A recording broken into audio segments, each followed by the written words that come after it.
Good day everyone, ngayon tuturo ko sa inyo ang first in, first out algorithm, ang mas tinatawag nilang PIPO. Meron tayong time na 0, 1, 2, 3, 4, 5, 6, 7, 8, 9, 10, 11, 12, 13, at 14. Meron tayong page replace na 1, 2, 3, 4, 3, 1, 4, 2, 5, 2, 6, 2, 3, 1. Ngayon, para ma-process natin si 1, lalagay natin siya sa frame 0. 1. Ngayon, si 2 naman. Si 2 is first in, first out. Copy na natin si 1, 1, 2, si 3, 1, 2, 3, si 4 naman, 1, 2, 3, 4. Pag pumuprocess tayo sa frames, lagi natin check ng page fault nila. Ito. 1, 2, 3, 4. Huwag natin kakalimutan yan, guys. Ngayon, si 3 naulit na naman. Ganun lang. Ulitin ulit natin to.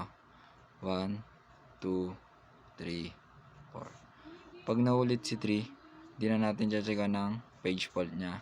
Ganun din si 1.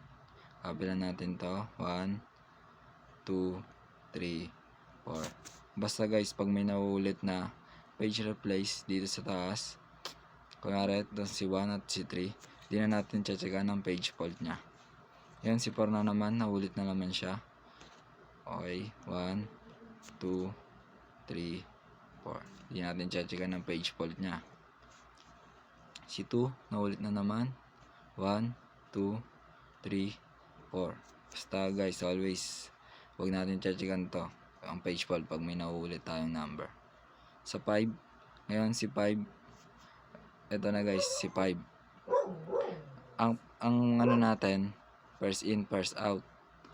Ngayon, ang first in niya is si 1. Close natin si 1. Pasok natin si 5. 5, 2, 3, 4. Check natin siya. At yung page replace niya is si 1.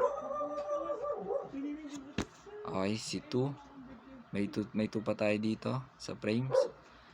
Copy na lang natin si 5, 2, 3, 4. Ibig sabihin guys, di tayo mag-check ng page fault. Wala naman tayong pinalitan. Si 6. Ngayon, may nabago na tayo. Si 6. Gagawin natin first in, first out. First in si 2.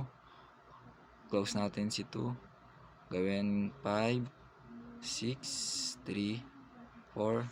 Check natin siya. Page replace niya is si 2. Yan. Kasi may nabago tayo number. Kasi first in, first out. Ang unang na person niya is si 2. Kaya ganun. Ngayon, si 2, wala na. Base na lang tayo dito sa 3. Ngayon, 5, 6, close si 3. 2, 4. Check. Page replace is 3. Ngayon, si 3 naman is first in, first out. Si 4, papalitan natin. 5, 6, 2, 3. Page replace is 4. Ngayon naman, si 1. Ganun ulit. Papalitan natin si 5. Kasi first in, first out niya. Okay. 1, close si 5, 6, 2, 3. Page replace niya is si 5. Yan lang guys. Thank you.